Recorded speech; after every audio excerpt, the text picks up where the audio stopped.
Olá, pessoal! Estamos aqui hoje para falar sobre os itens importantes a serem observados quando um gerador vai contratar um transporte ou um destino para os seus resíduos. Por que essa dúvida é tão comum e ela é tão importante? A legislação estabelece que a terceirização de uma das etapas do gerenciamento do resíduo não exime a responsabilidade do gerador sobre danos causados. E onde está descrito isso? Vamos olhar aqui juntos Política Nacional de Resíduos Sólidos. Dentro do capítulo 3, fala que a contratação de serviço de coleta, armazenamento, transporte, transbordo, tratamento ou destinação final de resíduo sólido ou a disposição final do rejeito não isenta as pessoas físicas ou jurídicas referidas no artigo 20. Então, só um adendo aqui, que é o artigo 20, são os geradores responsáveis por fazer plano de gerenciamento de resíduos. Da responsabilidade por danos que vierem a serem provocados pelo gerenciamento inadequado do resíduo ou do rejeito.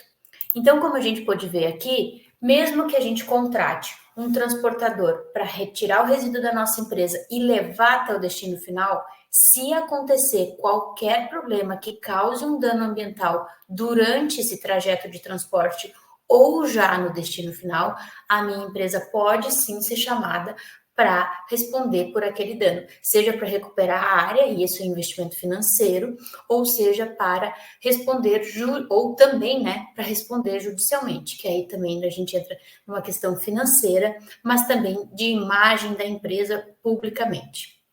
Então, vamos pensar juntos. Você é responsável pela gestão de resíduos de uma empresa, não importa o tamanho da empresa e também não importa o tipo de resíduo. Se você contratou e durante o trajeto aconteceu algum problema, você pode ser chamado. E aqui dentro dessa parte do transporte, obviamente os resíduos perigosos, eles ganham uma conotação maior porque existe uma legislação própria dentro da ANTT, né, Agência Nacional de Transportes Terrestres, que fala sobre o transporte de produtos perigosos e vai entrar os resíduos, né?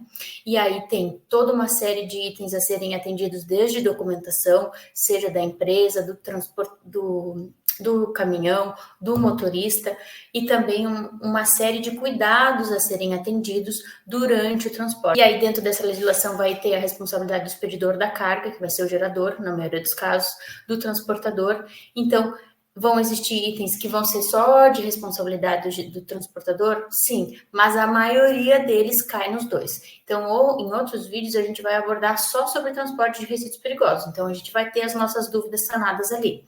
Mas, então, só reforçando que nesse caso, sim, o transporte de resíduos perigosos, chega a acontecer um acidente de um caminhão virar e a gente estiver transportando borra oleosa, por exemplo, e aí entra em contato com o corpo hídrico, o problema é muito maior, não tem como se negar.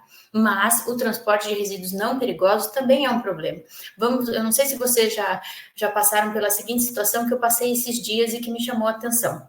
Eu estava me dirigindo a um cliente e durante o trajeto na rodovia tinha um caminhão de uma empresa de transportes de resíduos classe 2, provavelmente era ali resíduo de reciclável, tinha a lona, né, que é obrigatório dentro da legislação de trânsito, para que não voasse nenhum resíduo e pudesse causar um acidente. Só que a lona estava totalmente furada, então estava voando muito resíduo para fora. Isso pode causar um acidente de trânsito. Imagina o nome da sua empresa ser vinculada a um acidente de trânsito, porque o transportador que vocês contrataram, ele não tem nenhum cuidado com uma lona.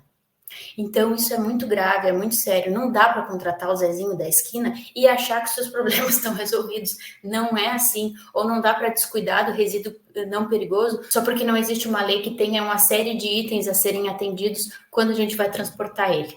Então, tem que se tomar muito cuidado. Agora falando sobre o destino final. Hoje, com o advento do MTR online, a gente identifica o gerador, o transportador e o destino final. E quando o resíduo chega no destino final, o responsável, né, pela empresa vai lá e dá aceite, ó, diz, eu recebi o seu resíduo. Isso não quer dizer que a sua empresa pode ficar descansada, que não vai ter nenhum problema. Por quê? Porque a responsabilidade do gerador vai até a descaracterização daquele resíduo, ou seja, teoricamente, quando se emite o certificado de destinação final.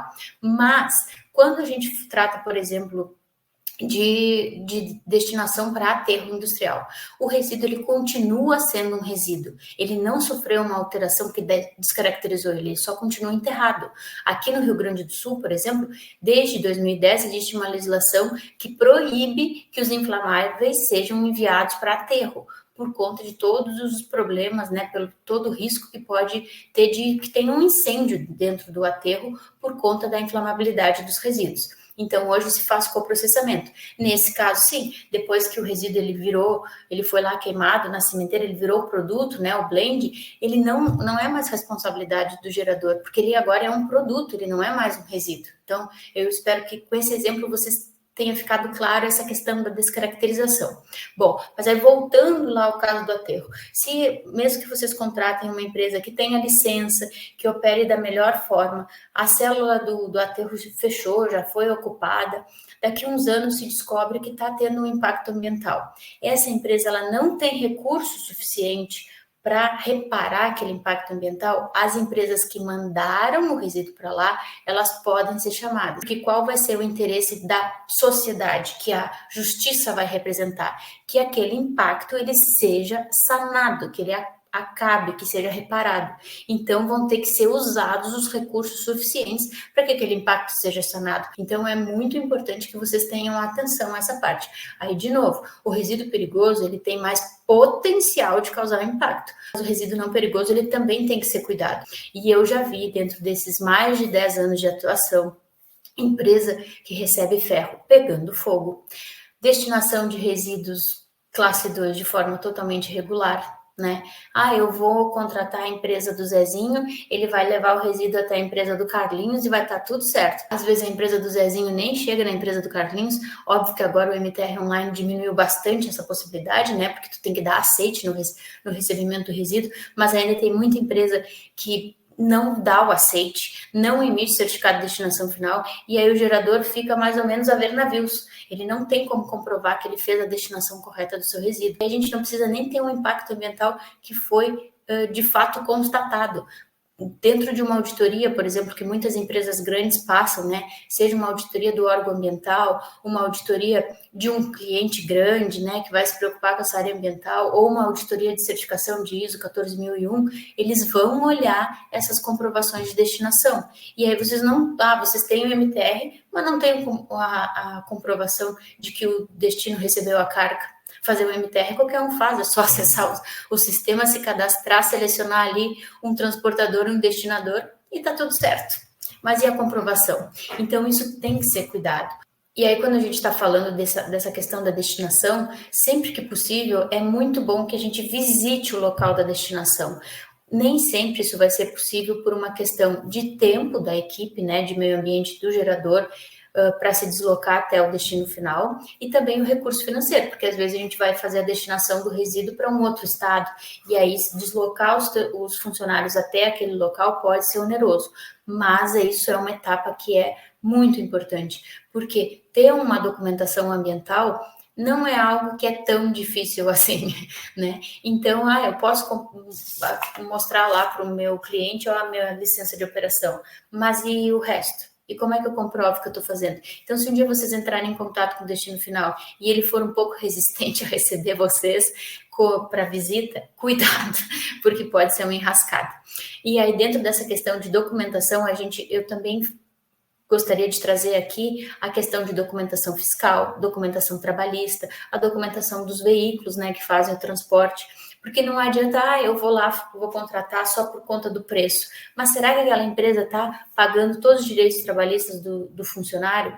Eu não sei se vocês já lidaram com contratos entre gerador de resíduo e o destino final ou o transportador. Geralmente existe uma cláusula que trata que a responsabilidade, né, trabalhista, ela não vai ser jogada para o contratante, né, nesses casos, que ela vai ser só da empresa que é a contratada para prestar o serviço. Então, eu tenho um motorista que está prestando serviço na empresa X, né, que gera resíduo, o meu funcionário é responsabilidade minha, o direito trabalhista dele é meu. Mas por que eu estou falando dessas coisas? Porque até eu já tinha gravado esse vídeo, eu resolvi regravar, porque a Juliana, lá da Composta São Lô, ela provocou o Ambiental Informe com uma pergunta que é sobre o que a gente achava, né, sobre as empresas que ela, óbvio que é no ramo da compostagem ali, que é o que ela atua, que eu também atuo, mas assim, eu tenho um concorrente e ele tem um preço muito abaixo do mercado. O que a gente achava sobre isso? Bom, nesse vídeo que eu tinha gravado antes, eu já tinha falado algumas coisas assim mais genéricas. Então, o que acontece quando a gente se depara com esse tipo de preço, né? Muito abaixo do mercado. Óbvio que uma empresa geradora do resíduo, na maioria dos casos, ela vai ver a área de meio ambiente, principalmente da destinação dos resíduos, como um custo, somente um custo. Então, que a gente tem que reduzir o máximo possível. Então, eu vou lá cotar com a empresa 1, 2, 3, a empresa 1 me cobrou 5 mil, a empresa 2 me cobrou 4.500 e a empresa 3 me cobrou R$ 1.000.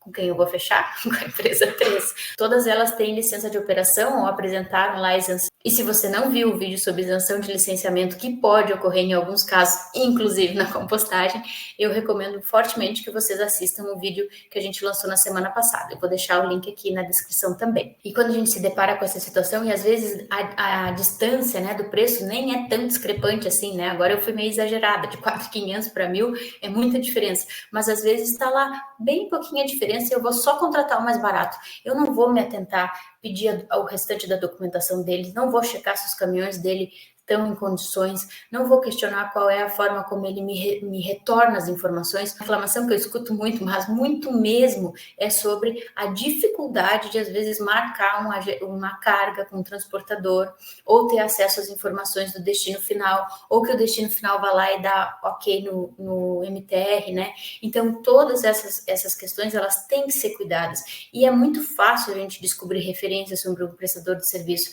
É só falar com quem é da nossa área. Vocês certamente se formaram com outros profissionais que estão atuando em empresas da região, ou durante um evento, ou nos grupos de discussão do WhatsApp, que são muito ricos. Caso vocês não participem, eu recomendo também fortemente, porque ali vocês podem pegar referências, né? Principalmente quando é mais regional. Então, essas questões, elas precisam ser observadas para a gente não caia na questão comum de só avaliar preço. Não é só avaliação de preço. A gente precisa ter do nosso lado uma empresa que de fato faça uma destinação correta, que de fato faça um transporte cuidadoso do resíduo. E as comprovações para isso a gente consegue de forma fácil. Eu falei para vocês várias informações que vocês podem solicitar, vários itens que vocês podem observar. Então, se atentem a isso e tentem contratar sempre alguém que tenha um preço bom, que tenha uma média, né, de valor de mercado. Então, e no caso do gerador, ele vai sempre poder fazer esse levantamento de mercado, né? Ele vai ligar para os prestadores de serviço, vai solicitar um orçamento para uma demanda X. Então, ele vai ter esse nivelamento, ele vai saber qual é o valor médio. Então, ele pode, agora que eu cheguei, que eu sei que o valor médio de mercado é esse, quais são os outros fatores que vão me dar mais segurança para o transporte ou para a destinação do meu resíduo.